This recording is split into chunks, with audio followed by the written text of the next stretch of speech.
Hello entrepreneurs, welcome to our channel.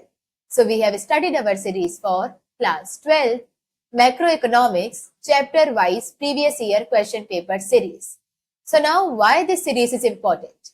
क्योंकि CBSE के कुछ फेवरेट टॉपिक्स हैं जो वो हर साल रिपीट करता है. कभी MCQ, कभी डिस्क्रिप्टिव, कभी केस बेस्ड, पर कुछ ऐसे टॉपिक्स हैं जो हर साल रिपीट होते ही हैं. तो अगर आपने पिछले 5 साल की PYQs को डिटेल से कवर किया है तो easily you can score 70 out of 80 marks. तो पिछले 5 साल में CBSE ने जिस भी टॉपिक से क्वेश्चन बनाए हैं, चाहे वो MCQ ही क्यों ना हो, उसे हम डिटेल से कवर करने वाले हैं चैप्टर वाइज. तो आज के इस लेक्चर में हम कवर करेंगे chapter number 7 aggregate demand and aggregate supply. तो first question is from aggregate demand. तो what is aggregate demand? It refers to the expenditure that all the consumers are planning to incur in an accounting year with respect to income. अपने income को ध्यान में रखते हुए सारे consumers मिलकर सारे गुड्स एंड सर्विसेज पर जितना खर्चा करने का सोच रहे हैं, प्लान कर रहे हैं, उसे हम कहते हैं एग्रीगेट डिमांड. तो साल भर के अंदर इनकम को ध्यान में रखते हुए सारे कंज्यूमर, सिर्फ मैं या सिर्फ आप नहीं, सारे के सारे कंज्यूमर्स सारे गुड्स एंड सर्विसेज पर, सिर्फ pizza, burger, shirt, T shirt नहीं, सारे के सारे गुड्स एंड सर्विसेज पर जितना खर्चा करने का सोच रहे हैं उसे हम कहते हैं उनकी एग्रीगेट डिमांड. और क्योंकि ये प्लानिंग है, ये एक्चुअल डिमांड नहीं है, ये वो सिर्फ सोच रहे हैं या करना चाहते हैं, इसे हम कहते हैं एक्स आंटे अप्रोच. एक्सपोज्ड का मतलब होता है एक्चुअली जितना वो खर्चा कर रहे होते. एक्सपोज्ड हमारे इस पूरे चैप्टर में किसी काम का नहीं है. सिर्फ आपको पता होना चाहिए कि एक्सपोज्ड का मतलब होता है एक्चुअल खर्चा जो आप करते हो, लेकिन एग्रीगेट डिमांड इज अबाउट जो आप करना चाहते हो. तो it is ex ante approach. Aggregate demand की डेफिनेशन के बाद आपको एक शेड्यूल बनाना है. शेड्यूल का मतलब होता है ऐसी टेबल, एक तरफ आपकी इनकम रहेगी और दूसरी तरफ एग्रीगेट डिमांड. इस पूरे चैप्टर में आप जितने भी कॉन्सेप्ट पढ़ेंगे वो सारे के सारे इनकम से रिलेटेड ही होंगे. तो उसके लेफ्ट साइड पर इनकम रहेगा, राइट साइड पर जो भी टॉपिक जिसके बारे में आप बात कर रहे हो. तो यहाँ पे क्या रहेगा? Aggregate demand. इनकम हमेशा ही जीरो से स्टार्ट होती है. तो पहले आप बेरोजगार होते हो, कुछ भी नहीं कमाते हो, तो जीरो, देन फिर आपकी इनकम बढ़ेगी. तो 100, 200, 300 एंड 400. एग्रीगेट डिमांड कभी जीरो से स्टार्ट नहीं होता. रीजन, अगर आप कुछ नहीं भी कमा रहे हो, आप बिल्कुल बेरोजगार भी हो, तो भी जिंदा रहने के लिए, बेसिक सर्वाइवल के लिए आपको कुछ ना कुछ तो खर्चा करना ही पड़ेगा, जिसे हम कहते हैं ऑटोनॉमस कंजम्पशन. ऑटोनॉमस कंजम्पशन का मतलब होता है वो कंजम्पशन जो कि आप बिल्कुल बेरोजगार भी हो, अगर आप कुछ नहीं भी कमा रहे हो तो भी आप ये खर्चा करोगे ही. फिर जैसे जैसे आपकी इनकम बढ़ती है वैसे वैसे आपका डिमांड भी बढ़ता है. तो फिर इनकम बढ़ेगी तो एग्रीगेट डिमांड बढ़ेगा. अल्टीमेटली एक पॉइंट आएगा जहां पे आपने जितना कमाया है वो पूरा का पूरा आपने डिमांड कर लिया होगा. तो यहाँ पे आपकी इनकम और एग्रीगेट डिमांड आपस में इक्वल होंगे. इस पॉइंट को कहते हैं इक्विलिब्रियम पॉइंट. ओके, तो कर्व में अगर आप दिखाएंगे तो इनकम अगेन जीरो से स्टार्ट होगी और वो ऊपर जाएगी. इसमें एक ध्यान देने वाली बात यह है कि एक्स एक्सिस में आप रिप्रेजेंट करते हो इनकम या फिर जीडीपी. इनकम इसलिए क्योंकि आप यहाँ पे इनकम के पर्सपेक्टिव में बात कर रहे हो, और ये इनकम क्योंकि एक इंसान की नहीं है, पूरे नेशन की इनकम है, तो इसे क्या कहते हैं? जीडीपी. और वाई एक्सिस में आप रिप्रेजेंट करते हो एग्रीगेट डिमांड, जिसके बारे में आप बात कर रहे हो. तो इनकम का कर्व जीरो से स्टार्ट होता है और ऊपर को जाता है पॉजिटिव. तो पहले आप कुछ नहीं कमा रहे हैं, फिर आप 100, 200, 300, 400 ऐसे आपकी इनकम बढ़ती जा रही है. और इसका डिग्री होती है 45 डिग्री. तो पूरा ये जो ग्राफ है 90 डिग्री का है और ये इनकम का कर्व ठीक उसको बीच से काटता है, दैट मींस ये 45 डिग्री का होता है. एग्रीगेट डिमांड कभी जीरो से स्टार्ट नहीं होती, मिनिमम कुछ ना कुछ तो आपने खर्चा किया ही होगा. तो ये यहां से स्टार्ट होगा और उसके बाद फिर वो जैसे जैसे आपकी इनकम बढ़ेगी वैसे ही एग्रीगेट डिमांड भी बढ़ेगा. ये पॉइंट जहां पे एडी इनकम के इक्वल होता है इसे कहते हैं इक्विलिब्रियम. ये आप नेक्स्ट चैप्टर में पढ़ेंगे. ओके, नेक्स्ट फिर आता है second question, components of aggregate demand. तो कुल मिला के एग्रीगेट डिमांड के 4 कंपोनेंट्स होते हैं. पहला हाउसहोल्ड. हाउसहोल्ड मतलब हम और आप जो अपने बेसिक नीड्स के लिए खर्चा करते हैं. दूसरा प्रोड्यूसर जो कि अपने दुकान पे खर्चा करता है, फर्म सेक्टर. तीसरा है गवर्नमेंट एंड चौथा है एक्सटर्नल सेक्टर मतलब rest of the world. Okay, the expenditure incurred by the household sector is known as consumption expenditure. तो हाउसहोल्ड जो भी खर्चा करता है उसे कहते हैं कंजम्पशन एक्सपेंडिचर.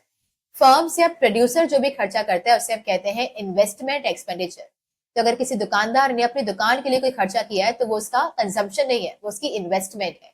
तो फर्म या प्रोड्यूसर जो भी खर्चा करता है उसे कहते हैं इन्वेस्टमेंट एक्सपेंडिचर. सरकार जो भी खर्चा करती है स्कीम्स में या फिर हमारे जो सोल्जर्स हैं, डिफेंस पर्सनल है, उन पर जो भी खर्चा करती है, दैट इज गवर्नमेंट एक्सपेंडिचर. और फिर आता है रेस्ट ऑफ द वर्ल्ड, मतलब कंट्री के बाहर, एक्सटर्नल सेक्टर।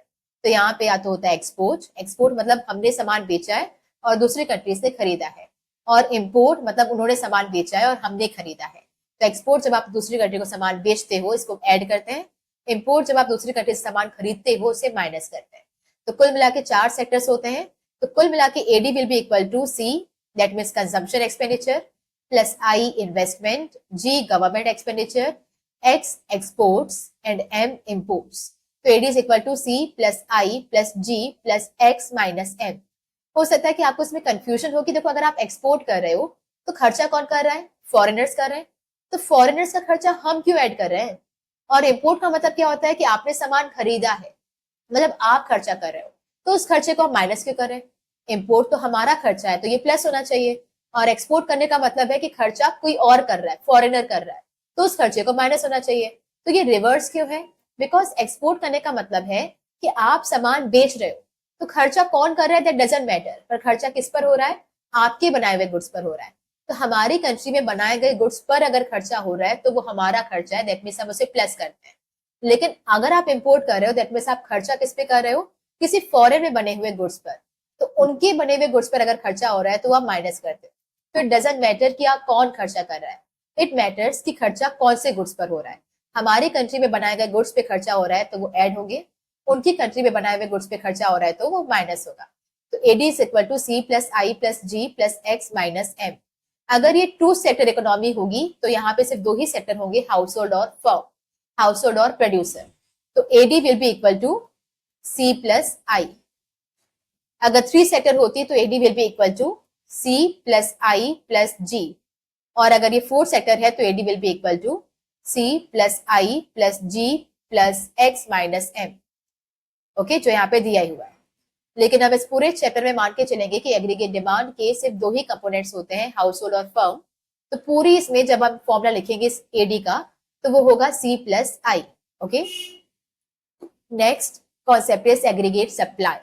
एग्रीगेट सप्लाई का मतलब होता है total flow of all the goods and services that all the producers are planning to sell या planning to do in an accounting year with reference to income. Again income को ध्यान में रखते हुए साल भर के अंदर सारे प्रोड्यूसर्स मिलकर सारे गुड्स एंड सर्विसेज को जितना बेचना चाहते हैं उसे हम कहते हैं एग्रीगेट सप्लाई। साल भर के अंदर इनकम को ध्यान में रखते हुए सारे प्रोड्यूसर्स सारे गुड्स एंड सर्विसेज को जितना बेचना चाहते हैं उसे हम कहते हैं उनकी एग्रीगेट सप्लाई। अगेन ये उनका चाहना है, ये एक्चुअल में बेच नहीं रहे हैं, ऐसा वो करना चाहते हैं। दैट मीन्स ये भी कौन से क्वांटिटीज है? एक्स आंटे।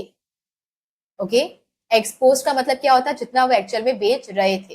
तो ये किसी काम का नहीं है, एक्स आंटे एग्रीगेट सप्लाई आप लेते हैं।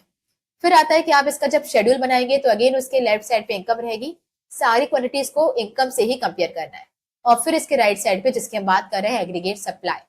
जब इनकम 0 है तो इनकम आपकी पहले 0 रहेगी, आप बेरोजगार रहेंगे, फिर 100, फिर 200, फिर 300 ऐसे करके इनकम बढ़ेगी। एग्रीगेट सप्लाई और इनकम में कोई फर्क होता नहीं है।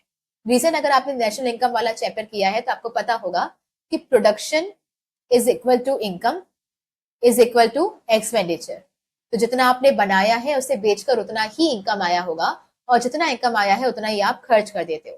तो एग्रीगेट सप्लाई मतलब आपने कितने का सामान बेचा, और इनकम मतलब कितना कमाया। अगर आपने कुछ भी नहीं कमाया मतलब कुछ भी सामान नहीं बेचा होगा। अगर आपने 100 रुपए कमाया मतलब 100 रुपए का ही सामान बेचा होगा। 200 रुपए कमाया मतलब 200 का ही सामान बेचा होगा।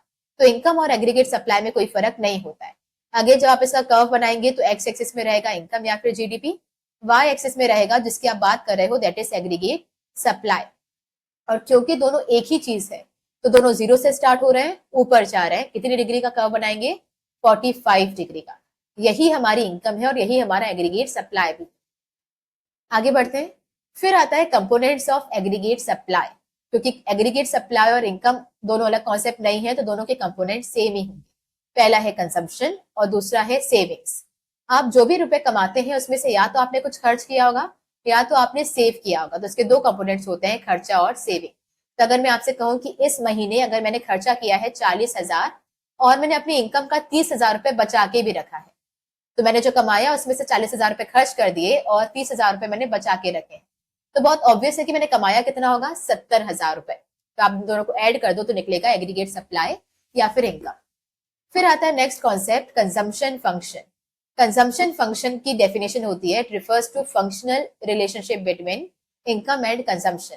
आपकी इनकम और कंजम्पशन के बीच में कैसा रिश्ता है इसको आप दिखाते हो कंजम्पशन फंक्शन के थ्रू।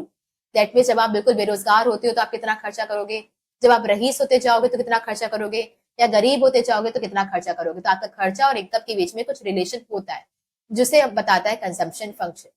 अगेन आप इसको एक शेड्यूल के थ्रू बताओगे। लेफ्ट साइड पर अभी भी क्या रहेगा, इनकम, और राइट साइड पर जिसकी आप बात कर रहे हो कंजम्पशन। इनकम 0 से स्टार्ट होती है और उसके बाद वो बढ़ती जाती है। तो इनकम स्टार्टिंग में 0, 100, 200। कंजम्पशन सेम एग्रीगेट डिमांड की तरह, जब इनकम 0 होता है तो कंजम्पशन 0 नहीं होता। तो बेसिक सर्वाइवल के लिए आपको कुछ ना कुछ तो खर्चा करना ही पड़ेगा। तो यहाँ पे यहाँ क्या रहेगा, ये ऑटोनॉमस कंजम्पशन। तो जैसे से आपकी इनकम बढ़ेगी खर्चा भी बढ़ेगा। और जहां पे इनकम और खर्चा आपस में इक्वल होता है, इस पॉइंट को कहते हैं इक्विलिब्रियम, नहीं इसे कहते हैं ब्रेक इवन पॉइंट। तो जहां पे इनकम और एग्रीगेट डिमांड आपस में इक्वल होते हैं, मतलब एग्रीगेट सप्लाई और एग्रीगेट डिमांड आपस में इक्वल होते हैं, उसे कहते हैं इक्विलिब्रियम। लेकिन जहां पे कंजम्पशन इक्वल होता है इनकम के, उसे कहते हैं break even point. That means आपने जितना कमाया सारा का सारा आपने खर्च कर दिया, तो आपने यहाँ पे कोई भी सेविंग्स नहीं की, इसे कहते हैं ब्रेक इवन पॉइंट। ओके, इसके बाद अगर हम इसको एल्जेब्रिक फॉर्म में रिप्रेजेंट करें तो सी फंक्शन होता है C equals to C bar. तो C equals to C bar plus B Y. इसमें सी बार का मतलब होता है ऑटोनॉमस कंजम्पशन। ऑटोनॉमस मतलब अगर आप बिल्कुल बेरोजगार हो, आप कुछ भी नहीं कमा रहे हो, तब भी बेसिक सर्वाइवल के लिए जो आप खर्चा करते हो उसे कहते हैं ऑटोनॉमस कंजम्पशन। तो ये इररिस्पेक्टिव ऑफ इनकम जो आप खर्चा कर रहे हो वो ऑटोनॉमस है। बी का मतलब होता है एमपीसी। एमपीसी मतलब हर बार जब आपकी इनकम बढ़ेगी तो उस बढ़ी हुई इनकम का आप कितना पोर्शन खर्च करोगे, दैट इज एमपीसी। तो अगर आप बढ़ी हुई इनकम का 60% खर्च करने वाले हो तो एमपीसी कितना हो जाएगा 0.6। बढ़ी हुई इनकम का अगर आप 80% खर्च करने वाले हो तो एमपीसी हो जाएगा 0.8। और वाई का मतलब होता है इनकम। फिर हम बात करते हैं कंपोनेंट्स ऑफ कंजम्पशन। तो टोटल कंजम्पशन निकलता है by adding the autonomous consumption and induced consumption. Autonomous का मतलब क्या होता है, बिल्कुल जीरो लेवल ऑफ इनकम पे बेसिक सर्वाइवल के लिए जो आपको खर्चा करना पड़ता है वो ऑटोनॉमस है।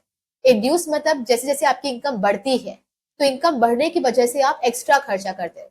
तो इस महीने अगर मैं 40,000 रुपए कमा रही हूँ तो शायद मैं 20-25,000 खर्च करती होगी, लेकिन अगले महीने मेरी इनकम अगर 1 लाख रुपए हो जाए तो फिर मेरा खर्चा भी 60-70 हजार का हो जाएगा। तो इनकम बढ़ने की वजह से जब आप खर्चा करते हो उसे कहते हैं इंड्यूस्ड कंजम्पशन। तो यहाँ पर जीरो लेवल ऑफ इनकम पे जो आपने खर्चा किया था ये ऑटोनॉमस था, लेकिन फिर जब आपकी इनकम बढ़ी तो आपने खर्चा बढ़ाया, तो इनकम की वजह से जो आपका खर्चा बढ़ रहा है उसे कहते हैं इंड्यूस्ड कंजम्पशन। दोनों को अगर आप ऐड कर दो तो क्या निकलता है, टोटल कंजम्पशन। तो अगर मैं आपसे कहूँ कि टोटल खर्चा जो था वो 700 रुपए का था, जिसमें इंड्यूस्ड खर्चा था 200 रुपए का, ऑटोनॉमस खर्चा जो था वो 200 रुपए का था, तो इंड्यूस कितना हो जाएगा 500 रुपए। अगर मैं आपसे कहूँ कि 1,000 रुपए का टोटल खर्चा हुआ जिसमें से इंड्यूस्ड खर्चा 800 रुपए का था, तो फिर ऑटोनॉमस कितना हो जाएगा 200 रुपए का। तो ये भी आपके एमसीक्यू में क्वेश्चंस बनते हैं कि अगर टोटल खर्चा 700 का है, टोटल खर्चा 500 रुपए है, जिसमें से जो ऑटोनॉमस है वो सिर्फ 50 है, तो इंड्यूस कितना हो जाएगा, माइनस कर देंगे तो 450, वो आपका इंड्यूस्ड। फिर आता है slope of C line. C line का मतलब होता है कंजम्पशन लाइन। तो कंजम्पशन लाइन कहाँ से स्टार्ट होती है, 0 से स्टार्ट नहीं होती, उसके थोड़ा ऊपर से स्टार्ट होगी, मिनिमम कुछ ना कुछ कंजम्पशन रहेगा और फिर वो बढ़ती जाएगी। तो ये जो इसका स्लोप डिसाइड हुआ है, जो सीधी लाइन जा रहा है, ये कौन डिसाइड करता है, एमपीसी। तो इसका स्लोप कैसा जाएगा, ये एमपीसी डिसाइड करता है। और एमपीसी का मतलब होता है मार्जिनल प्रोपेंसिटी टू कंज्यूम। इसका फॉर्मूला होता है ratio between change in consumption and change in income.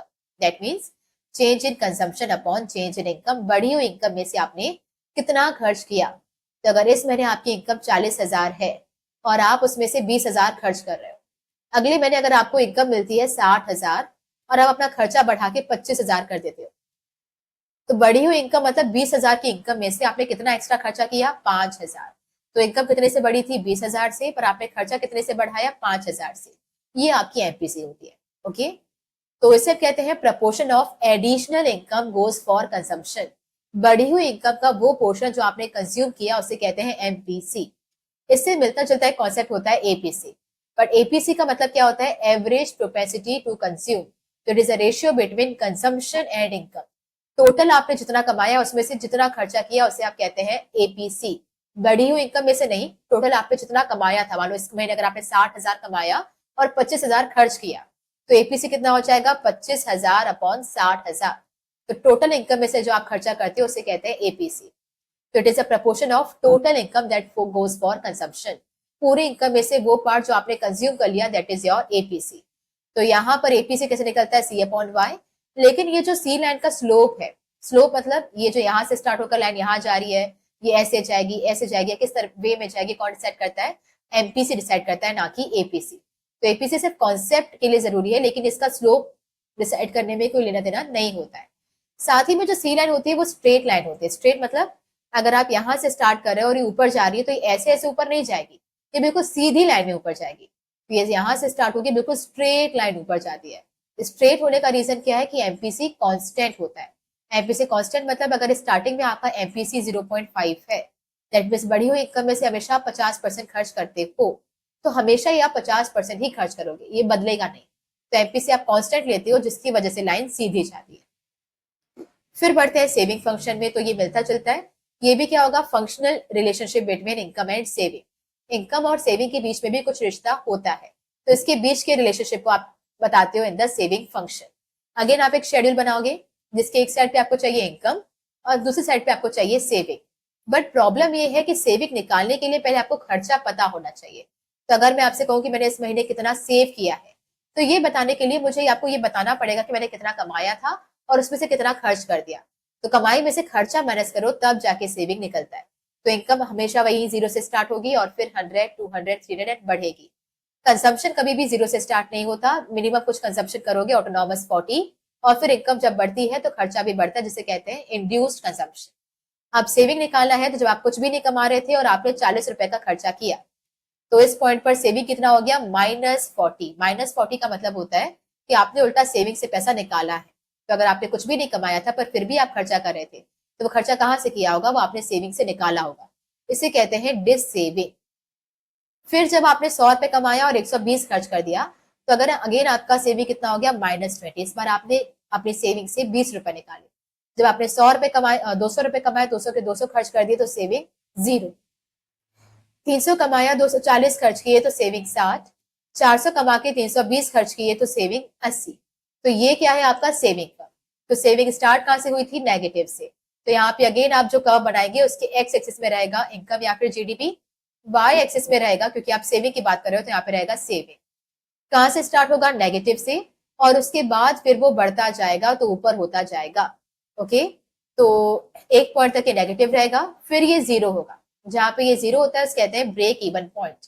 तो जब आप जितना कमा रहे हो सारा का सारा आपने खर्च कर दिया, सेविंग कुछ भी नहीं किया, तो उसे कहते हैं ब्रेक इवन पॉइंट। और उस पॉइंट के बाद फिर आपका सेविंग पॉजिटिव हो जाएगा। ओके, बढ़ते हैं आगे। फिर आता है स्लोप ऑफ सेविंग या एस लाइन। तो सेविंग लाइन का जो स्लोप है कि ये नेगेटिव से स्टार्ट होकर ये कैसे ऊपर जाएगी, कौन डिसाइड करता है, ये डिसाइड करता है एमपीएस। एमपीएस का मतलब होता है मार्जिनल प्रोपेंसिटी टू सेव।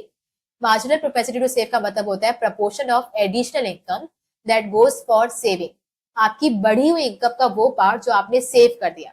तो अगर मैं पिछले महीने 40,000 कमा रही थी और मैं उसमें से खर्चा कर रही थी 20,000 का, इस महीने अगर मैंने 60,000 कमाया और मैंने खर्चा कर दिया 25,000 का, तो आपको निकालना पड़ेगा सेव कितना किया होगा।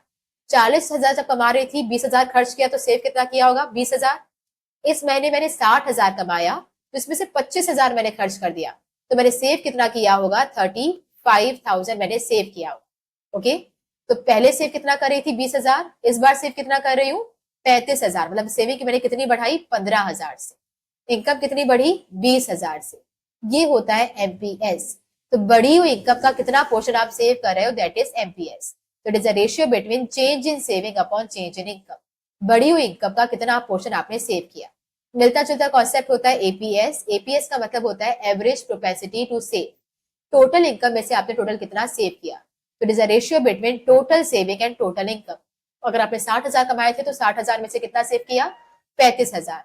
तो ये 35,000 ऊपर आएगा, 60,000 नीचे आएगा, और ये आपका होता है एपीएस। तो ये आपकी होती है proportion of total income that goes for saving. पूरी इनकम का वो पोर्शन जो आप सेव करते हो दैट इज एपीएस। लेकिन स्लोप डिसाइड करने में सिर्फ एमपीएस का रोल होता है, ना कि एपीएस। तो एपीएस सिर्फ डेफिनेशन के लिए ठीक है, लेकिन स्लोप में इसका कोई लेना देना नहीं होता है।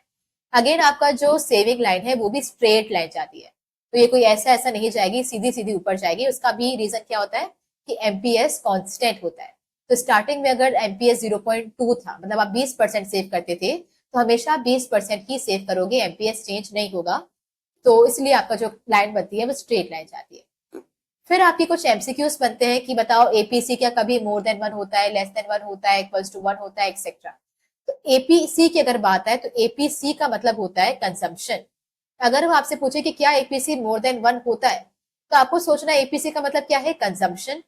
और क्या कंजम्पशन कभी 1 से ज्यादा का मतलब होता है इनकम से ज्यादा। तो क्या ऐसा पॉसिबल है कि कभी आपने कंजम्पशन इनकम से ज्यादा किया हो? तो यस, ये पॉसिबल है। इनिशियली अगर आप कुछ नहीं भी कमा रहे होते हो तो भी आप खर्चा करते हो, तो आपकी तब इनकम कम रहती है पर खर्चा ज्यादा होता है, तो ये पॉसिबल है, तो ये हो सकता है। फिर वो आपसे क्वेश्चन पूछेगा कि क्या ऐसा पॉसिबल है कि APC is less than 1। Less than 1 का मतलब क्या होता है, एपीसी मतलब कंजम्पशन, लेस देन 1 मतलब होता है लेस देन इनकम। तो क्या कंजम्पशन कभी इनकम से कम होता है? तो ब्रेक इवन पॉइंट के बाद आपकी कमाई ज्यादा हो जाती है, खर्चा कम हो जाता है, तो उस टाइम पे आप ज्यादा कमा रहे होते हो, खर्चा कम कर रहे होते हो, तो ये भी पॉसिबल है। फिर आता है कि क्या एपीसी इज इक्वल टू 1। तो एपीसी मतलब कंजम्पशन, इक्वल्स टू 1 का मतलब है इक्वल्स टू इनकम। क्या कभी ऐसा होता है कि आपने जितना कमाया वही पूरा का पूरा खर्च कर दिया, दोनों इक्वल हो? तो यस, ब्रेक इवन पॉइंट पे आप जितना कमाते हो सारा का सारा खर्च कर देते हो, तो ये भी पॉसिबल है। फिर आता है कि क्या ये जीरो हो सकता है? तो APC is equal to zero मतलब consumption is equal to zero. क्या कभी ऐसा पॉसिबल था कि कंजम्पशन जीरो हो जाए? नहीं। अभी हमने देखा था कि बेसिक सर्वाइवल के लिए कुछ ना कुछ आपको मिनिमम खर्चा करना ही पड़ेगा। तो अगर आप बेरोजगार हो, कुछ नहीं भी कमा रहे हो, तो भी कुछ ना कुछ तो खर्चा करते ही होंगे। तो एपीसी कभी भी जीरो के इक्वल नहीं होता है। क्या ये नेगेटिव हो सकता है? तो जब ये जीरो ही नहीं होता तो ये नेगेटिव कैसे होगा? तो ऐसा कभी पॉसिबल नहीं है कि जो कंजम्पशन है वो नेगेटिव से स्टार्ट हो रहा हो, तो it can not be possible. तो मोर देन 1 होता है, लेस देन 1 होता है, इक्वल्स टू 1 होता है, पर जीरो या नेगेटिव नहीं होता। फिर अगर हम बात करें एपीएस की, तो एपीएस का मतलब क्या होता है, सेविंग। तो यहां पर अगर वो आपसे पूछे कि क्या एपीएस कभी भी मोर देन 1 हो सकता है, तो एपीएस का मतलब होता है सेविंग, और मोर देन 1 का मतलब होता है मोर देन इनकम। तो क्या कभी भी सेविंग इनकम से ज्यादा होगा कि आपने जितना कमाया उससे ज्यादा सेव किया, कमाया 40,000 और सेव किया 50,000? तो ये पॉसिबल नहीं है। तो ये कभी भी मोर देन 1 नहीं होता है। फिर आता है कि क्या कभी एपीसी लेस देन 1 होता है? एपीएस सॉरी लेस देन 1 होता है। एपीएस का मतलब है सेविंग, लेस देन 1 का मतलब होता है लेस देन इनकम, कि आपने जितना कमाया उससे कम सेव किया। हमेशा ही होता है, अगर कमाया 40,000 तो उसमें से 10,000 या 15,000 आपने सेव किया होगा। तो एपीएस मतलब सेविंग इनकम से लेस होता है, ट्रू। तो ये हो सकता है। क्या ये कभी जीरो हो सकता है या इक्वल्स टू 1 हो सकता है? इक्वल्स टू 1 करते हैं पहले। क्या ये कभी इक्वल्स टू 1 होता है? तो इक्वल्स टू 1 का मतलब है सेविंग इनकम की इक्वल होती है क्या, कि आपने जितना कमाया सारा का सारा सेव कर दिया। जितना कमाया वो पूरा सेव किया, मतलब खर्चा कुछ नहीं किया, पर खर्चा तो करना पड़ता है ना, बेसिक सर्वाइवल के लिए कुछ ना कुछ तो खर्चा करोगे। तो जितना कमाया पूरा का पूरा सेव करना पॉसिबल नहीं है, तो ये इक्वल्स टू 1 भी नहीं होता है। फिर आता है कि क्या ये लेस देन 1 होता है? तो सेविंग क्या इनकम से कम हो सकती है, कि आपने कमाया ज्यादा सेव कम किया, तो ये पॉसिबल, ये तो देखा हमने। उसके बाद क्या ये जीरो के इक्वल होती है? इक्वल्स टू जीरो मतलब एपीएस मतलब सेविंग कभी जीरो होती है क्या? तो होती है ब्रेक इवन पॉइंट पे, जब आप जितना कमा रहे हो सारा का सारा अगर आप खर्च कर दो, तो सेविंग क्या हो जाएगी, जीरो। तो it can be, it is possible. फिर आता है कि क्या ये नेगेटिव होती है? तो एपीएस मतलब सेविंग क्या कभी नेगेटिव होती है? तो सेविंग नेगेटिव होती है, बल्कि वो स्टार्ट ही नेगेटिव से होती है। तो स्टार्टिंग में जब आप बेरोजगार हो, अगर आप पर फिर भी आप खर्चा कर रहे हो, तो सेविंग क्या होती है, नेगेटिव होती है। तो इट इज ऑल्सो पॉसिबल। फिर आता है मार्जिनल प्रोपेसिटी टू कंज्यूम और मार्जिनल प्रोपेसिटी टू सेव। एमपीसी या मार्जिनल वाली कोई भी वैल्यू हो, चाहे वो एमपीसी हो या एमपीएस हो, इसकी मिनिमम वैल्यू होती है 0 और मैक्सिमम वैल्यू होती है 1। तो ये 0 हो सकता है, 1 हो सकता है। अगर बढ़ी हुई इनकम का आपने कुछ भी सेव नहीं किया या कुछ भी कंज्यूम नहीं किया, तो एमपीसी या एमपीएस 0 होगा। बढ़ी हुई इनकम का आपने टोटल खर्च कर दिया या टोटल सेव कर लिया, तो ये क्या हो जाएगा, 1। दोनों ही पॉसिबल है, क्योंकि बढ़ी हुई इनकम में से आप खर्च कर रहे हो या नहीं करो आपकी मर्जी है, क्योंकि ऑलरेडी जो आपकी इनकम थी उसमें तो आप खर्च कर ही रहे हो ना। तो एक्स्ट्रा इनकम में आप कुछ खर्च नहीं करो, वो भी पॉसिबल है। एक्स्ट्रा इनकम में से आपने सारा का सारा खर्च कर दिया, वो भी पॉसिबल है। तो दोनों मार्जिनल क्वांटिटी 0 भी हो सकती है, 1 भी हो सकती है। और इसके बीच में भी हो सकती है, मतलब लेस देन 1 भी हो सकती है, लेकिन वो 0 से कम नहीं जाएगी, मतलब वो नेगेटिव नहीं हो सकती और वो 1 से ज्यादा भी नहीं हो सकती। तो इसकी मिनिमम करेक्ट वैल्यू होती है 0 और मैक्सिमम होती है 1, और इसके बीच में भी पॉसिबल है, लेकिन 0 से कम नहीं हो सकता और 1 से ज्यादा नहीं हो सकता। बढ़ते हैं आगे। अच्छा, इसके अलावा ये भी पता होना जरूरी है कि एमपीसी और एमपीएस के बीच में क्या रिलेशन होता है। एमपीसी और एमपीएस को अगर ऐड कर दे तो निकलता है 1, एपीसी और एपीएस को ऐड करे तो निकलता है 1। तो एपीसी और एपीएस इक्वल्स टू 1 होता है। अगर इसको डिराइव करने की बारी है कि कैसे पता इक्वल होता है, डेरिवेशन बताओ, तो आपको बताना है क्या कि income is equal to C plus S. सबको पता है कि हम जितना रुपए कमाते हैं उसमें से या तो हम खर्चा करते हैं या तो हम सेव करते हैं, तो ये तो बनी बात है कि income will be equal to consumption plus saving. फिर आप करोगे इक्वेशन 1 को डिवाइड करोगे विद द इनकम, तो dividing whole equation with y। तो यहाँ पे क्या हो जाएगा, income equals to C plus S तो था ही, पूरी इक्वेशन को y से डिवाइड करना है, मतलब यहाँ पे भी y आ जाएगा, यहाँ पे भी y आएगा और यहाँ पर भी y आएगा। तो इसको अगर आप कैंसिल कर दो तो यहाँ पे बचता है 1। c अपॉन y का मतलब होता है a p c और s अपॉन y का मतलब होता है a p s। तो apc plus APS equals to 1, hence proved.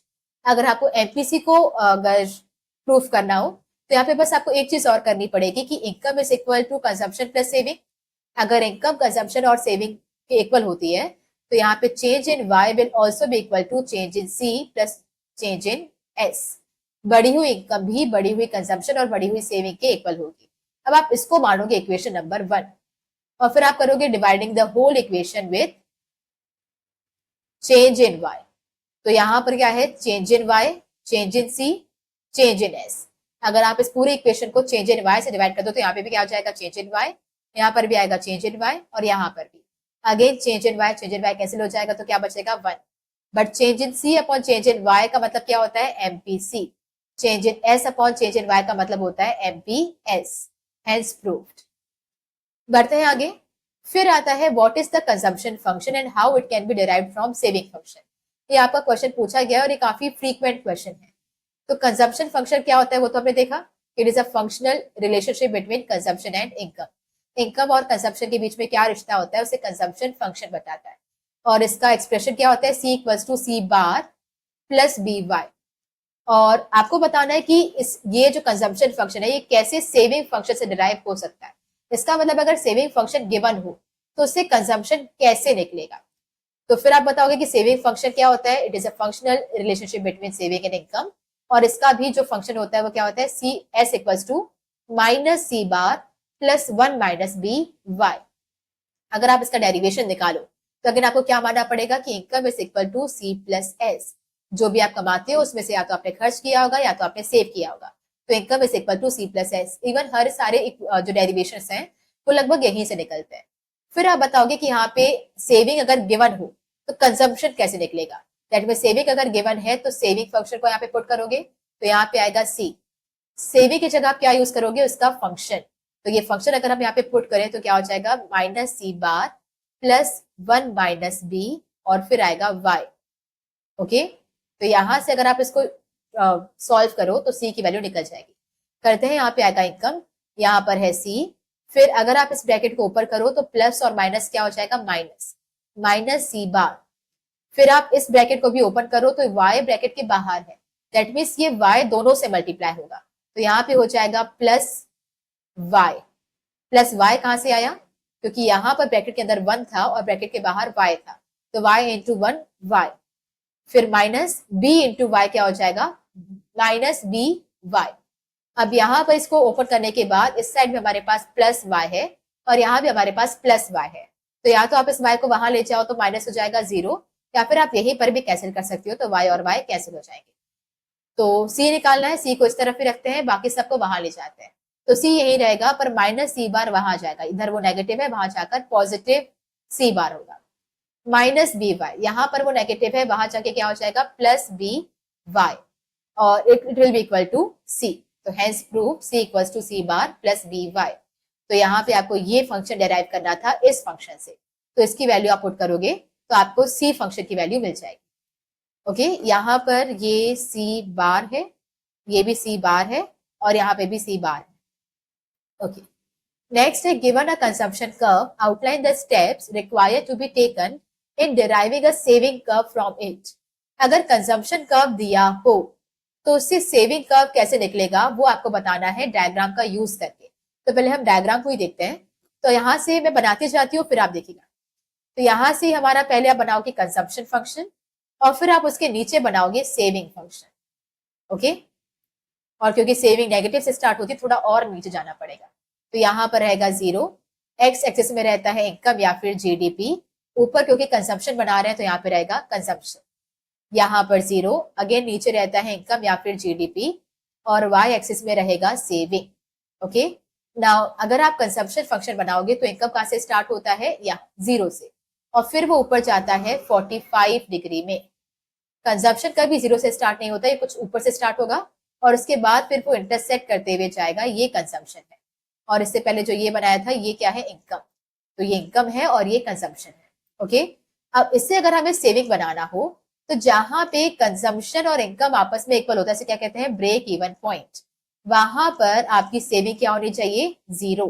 अगर आपने जितना कमाया सारा का सारा अगर आपने खर्च कर दिया, मतलब इनकम और कंजम्पशन अगर इक्वल है, तो सेविंग क्या होनी चाहिए, सेविंग होनी चाहिए 0। तो यहाँ पर सेविंग कर्व टच होना चाहिए।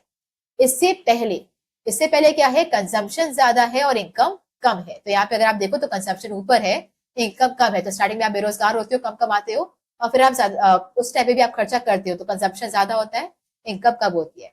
यहाँ पे अगर आपने कमाया कम है, खर्चा ज्यादा किया है, मतलब सेविंग क्या होगी, नेगेटिव।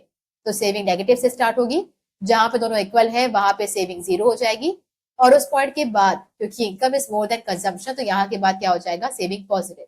इस पॉइंट के बाद आपने ज्यादा कमाया है, खर्चा कम किया है, तो सेविंग क्या हो जाएगी, पॉजिटिव। यहाँ पर भी आप देखो तो इनकम 0 से स्टार्ट हो रहा था, कंजम्पशन ऊपर से। जब ये इनकम और कंजम्पशन आपस में इक्वल होती है वहां पर सेविंग इज 0, और उसके पहले वो नेगेटिव होती है, उसके बाद वो पॉजिटिव होती है। अगर आप इसको स्टेप से मेंशन करें तो पहला स्टेप होता है draw a 45 degree line from the origin. तो 45 डिग्री लाइन क्या होती है, ये इनकम होती है। उसके बाद आप कंजम्पशन बनाओगे, क्योंकि ऑटोनॉमस कंजम्पशन कुछ ना कुछ रहता है, तो ये पॉजिटिव वैल्यू से स्टार्ट होगा और फिर ऊपर जाएगा इंटरसेक्ट करते हुए। फिर जब तक आपका जो कंजम्पशन है वो इनकम से नीचे होता है, तो जब तक consumption curve lies above, sorry ऊपर होता है 45 डिग्री, तो जब तक आपका कंजम्पशन ऊपर है इनकम से, तब तक सेविंग्स क्या होती है, नेगेटिव। जब आपका कंजम्पशन इक्वल होता है इनकम के, तब सेविंग क्या होती है, 0। तो इस ब्रेक इवन पॉइंट पे जब कंजम्पशन और इनकम आपस में इक्वल है तब सेविंग क्या होगी, 0। और उसके बाद जब consumption lies below the 45 degree, इसके बाद जब कंजम्पशन नीचे होता है इनकम से, तब सेविंग क्या होती है, पॉजिटिव। तो यही आप स्टेप से बताएंगे और यही कर्व से। फिर आता है यहाँ पे आपका चैप्टर खत्म होता है, कुछ एमसीक्यूज हैं। Statement number 1, if in an economy the level of income increases, it will always proportionately increase the level of consumption. तो जब भी इकोनॉमी में अगर आपकी इनकम बढ़ रही है तो आपका कंजम्पशन बढ़ेगा, विच इज ट्रू, लेकिन क्या प्रोपोर्शनेटली बढ़ेगा। प्रोपोर्शनेटली का मतलब होता है कि जितनी आपकी इनकम बढ़ी उसके रिस्पेक्ट में हमेशा उतना ही कंजम्पशन बढ़ेगा। तो ऐसा पॉसिबल नहीं है, जब इनकम बढ़ती है तो कंजम्पशन बढ़ता है, लेकिन एग्जैक्टली उतना ही बढ़ेगा जितने से इनकम बढ़ी है, ऐसा पॉसिबल नहीं है। तो सिर्फ प्रोपोर्शनेटली वर्ड की वजह से ये स्टेटमेंट गलत हो जाएगा। फिर आता है statement number 2, marginal propensity to consume and marginal propensity to save are always equal to each other. तो एमपीसी और एमपीएस हमेशा इक्वल होते हैं ऐसा जरूरी नहीं है, क्योंकि दोनों का सम क्या है, 1। तो ये सिर्फ एक ही कंडीशन में इक्वल होंगे, जब एमपीसी 0.5 हो। तो एमपीसी 0.5 मतलब आप 50% खर्च कर रहे हो, तो सेव भी कितना होगा, 50%। तो सिर्फ एक ही कंडीशन है जब ये दोनों इक्वल होते हैं, वो है 0.5। लेकिन अगर कंजम्पशन 60% हो रहा है, 0.6 है, तो सेविंग कितना होगा, 40%। अगर कंजम्पशन 90% हो रहा है तो सेविंग कितना होगा, 10%। तो यहाँ पे हमेशा इक्वल नहीं होती है, एक ही पॉइंट पे इक्वल होती है, तो this statement is also false. तो बोथ स्टेटमेंट्स आर फॉल्स। फिर आता है total consumption expenditure by household under Keynesian economics is. तो total consumption is equal to autonomous plus induced. Autonomous का मतलब क्या होता है, जो आप जीरो लेवल ऑफ इनकम पे करते हो, और इंड्यूस मतलब जब इनकम बढ़ती है तो उसकी वजह से जब आप खर्चा बढ़ाते हो, उसे कहते हैं इंड्यूस्ड। फिर नेक्स्ट क्वेश्चन है असर्शन एंड रीजन। जब भी असर्शन रीजन दिया हो तो पहले रीड करना होता है रीजन। तो the average propensity to consume is ratio of the total consumption and total income. APC क्या होता है, टोटल इनकम में से आपने कितना खर्च किया, तो it is a ratio of total consumption and total income which is true. APC C upon Y होता है। इसलिए before reaching the break even point, break even level of income, the value of APC is greater than 1। APC is greater than 1 का मतलब है consumption is more than income. तो break even point पे पहुंचने से पहले, मतलब इस पॉइंट पे पहुंचने से पहले आपकी इनकम ज्यादा होती है कंजम्पशन से। तो यस, इनकम ऊपर होती है, कंजम्पशन नीचे होता है। तो इट इज ऑल्सो ट्रू, पर इस फॉर्मूले की वजह से ऐसा होता है, ऐसा नहीं है। तो both are true but reason is not the correct explanation of assertion. तो option number A, sorry, option number B, assertion is reason is not the correct explanation. Okay, तो दोनों सही है पर R is not the correct explanation. फिर आता है कि इसमें से कौन सा इक्वेशन सही है। तो ये आप खुद इसका आंसर बताएंगे इन द कमेंट सेक्शन। बढ़ते हैं आगे। That's it for this chapter. ये पूरा चैप्टर कंप्लीट होता है। इसमें जो भी क्वेश्चंस पूछे गए थे या जो क्वेश्चंस पूछे जा सकते हैं, इवन एमसीक्यू भी पूछा गया हो, तो हमने उसको पूरा डिटेल से कवर किया है। तो अगर आपको ये सेशन हेल्पफुल लग रहा हो, अगर कुछ पसंद आ रहा हो, तो please like share and subscribe. और कोई भी डाउट्स हो या कंप्लेंट्स हो तो please let us know in the comment section. Thank you.